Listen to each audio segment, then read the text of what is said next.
Am I the a-hole for not paying to change my father's gravely insulting gravestone?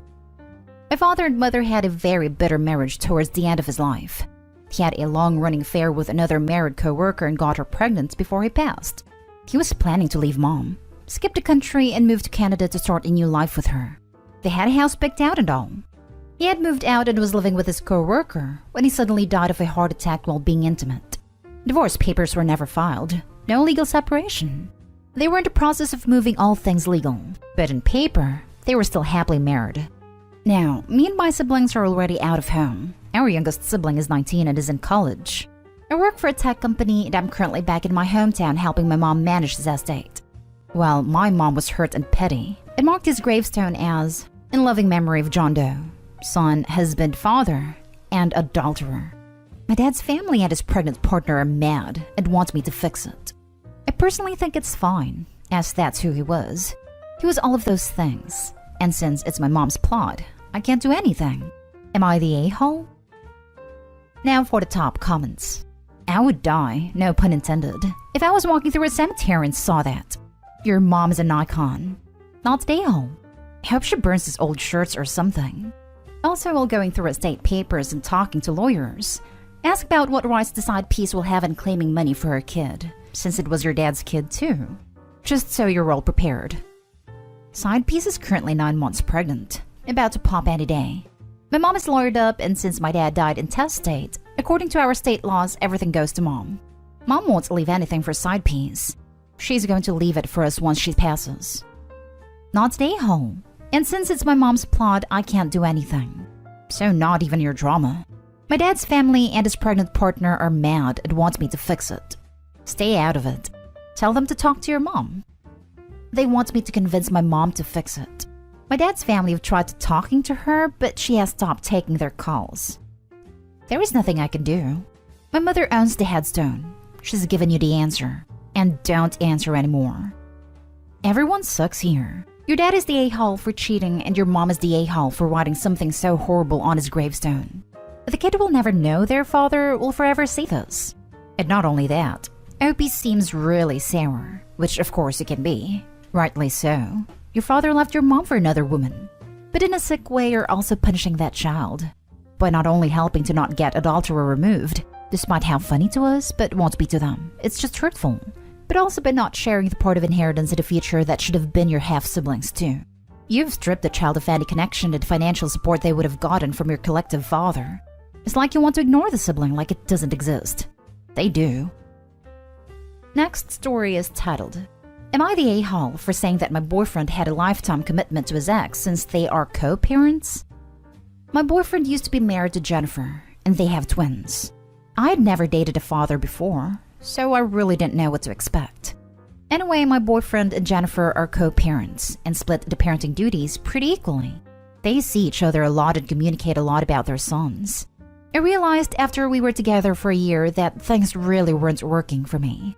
I knew my boyfriend had a commitment from before me to being a father, and that would be a lifelong commitment. I felt okay with that, and felt like that made him a good dad and a good man. I didn't realize that also meant he'd have, what I see to be, a lifelong commitment to Jennifer.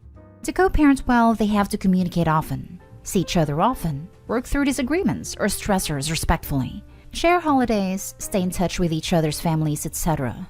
I felt like those were things I respected him for doing, but I also didn't feel like were what I wanted in a partner. I want a partner who commits to me alone and no other woman, and I want to feel like life decisions are made between me and my partner primarily, not between my partner and his co-parents primarily. I felt like the main relationship and the dynamic was my partner and Jennifer.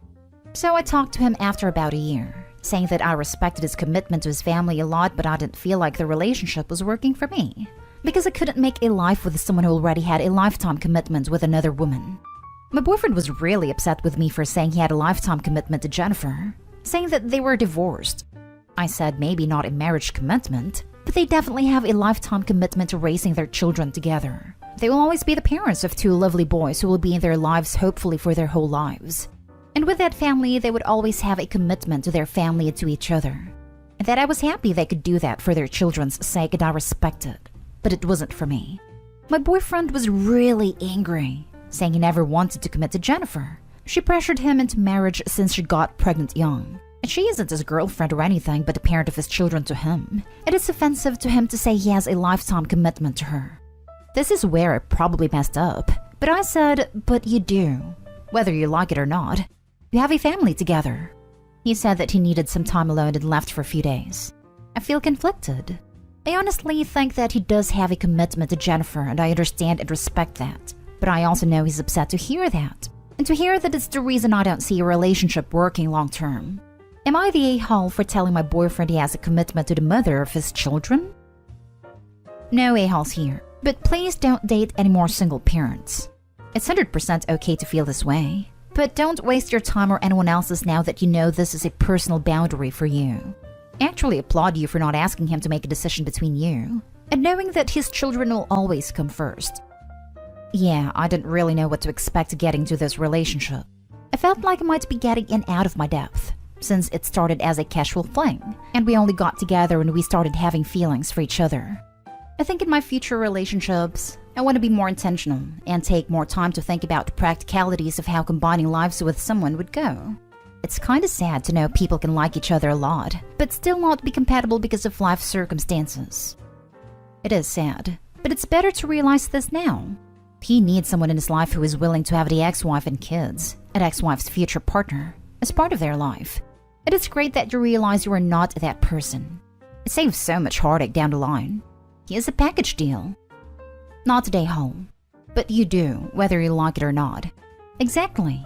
It's naive or ignorant to think otherwise. Dating parents is always going to be a tricky thing. You have the kids to cope with, the ex, and in a lot of cases, plus their family. It never appealed to me, as I just don't think taking on that burden is worth it. This. My husband has an ex and 2 boys who he's very involved with. He talks to one of them at least once a day. Not an issue for me. I knew about it beforehand, and I was prepared for it. But Opie's completely correct. This is a lifetime commitment. Even after the boys are grown, they will probably still be communicating with his ex.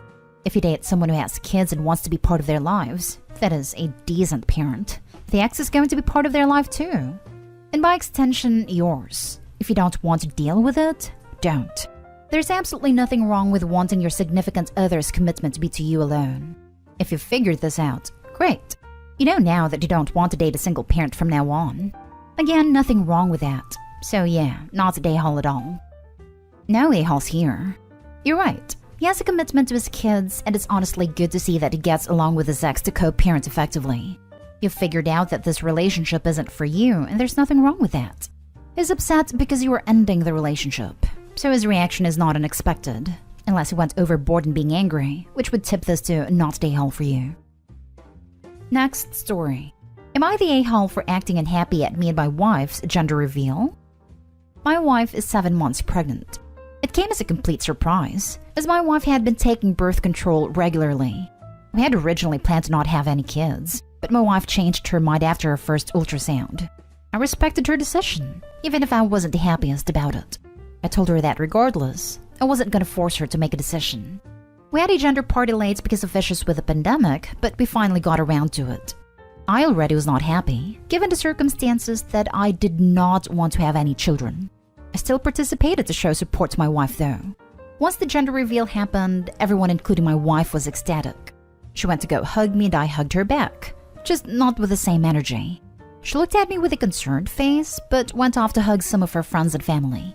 Once it was over and we got everything put up, she blew up at me. Said I embarrassed her in front of her family. The least I could have done was pretended I cared.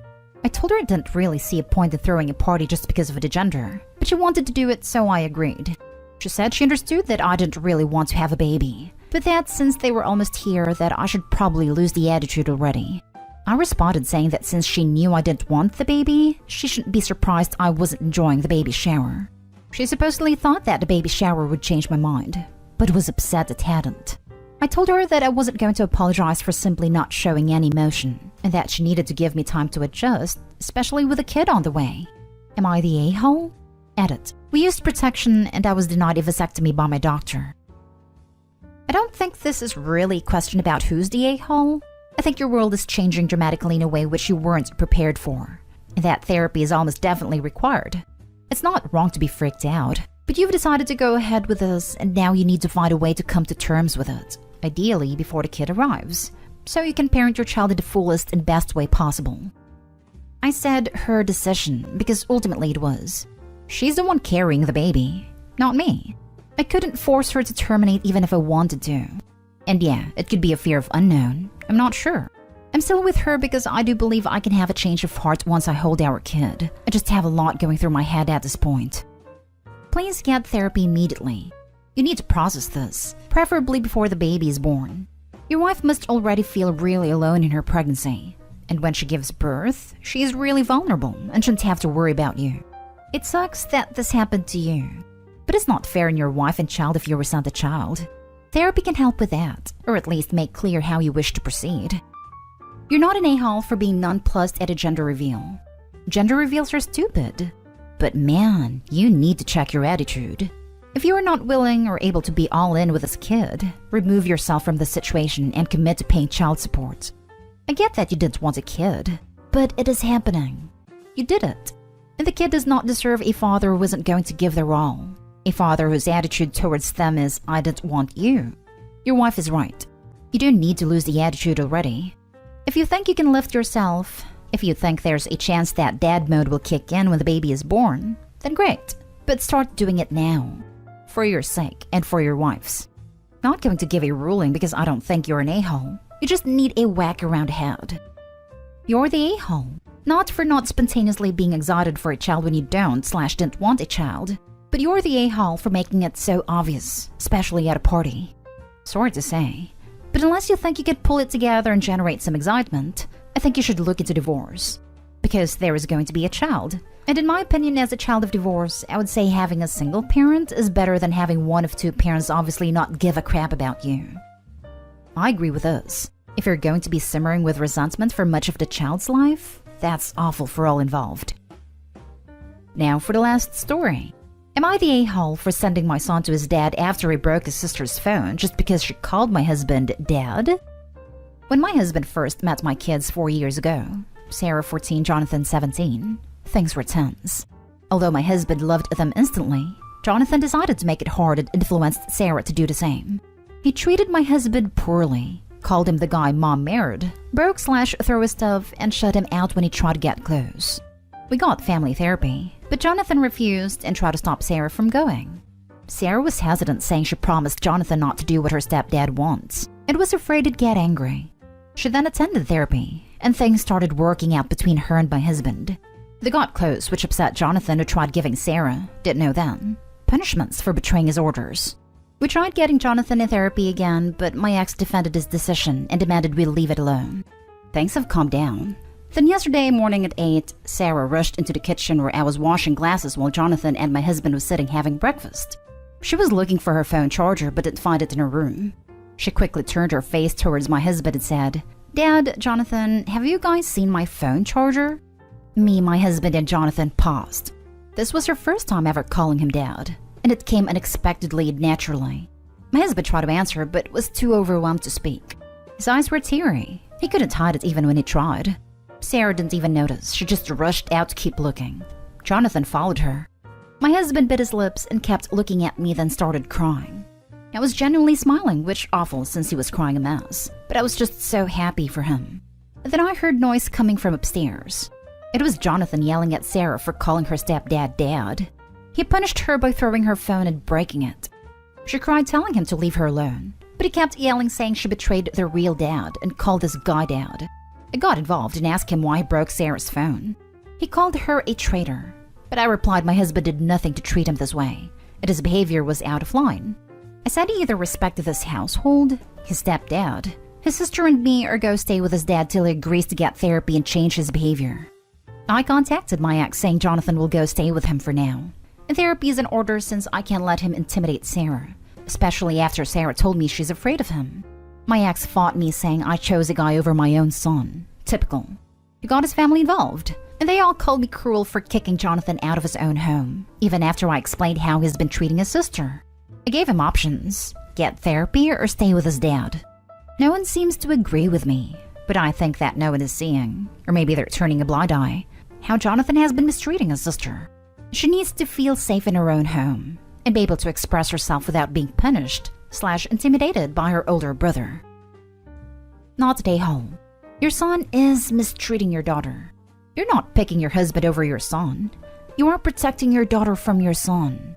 And maybe it's for the best that he stays with his dad if he finds your husband so offensive to the point where he acts out like this.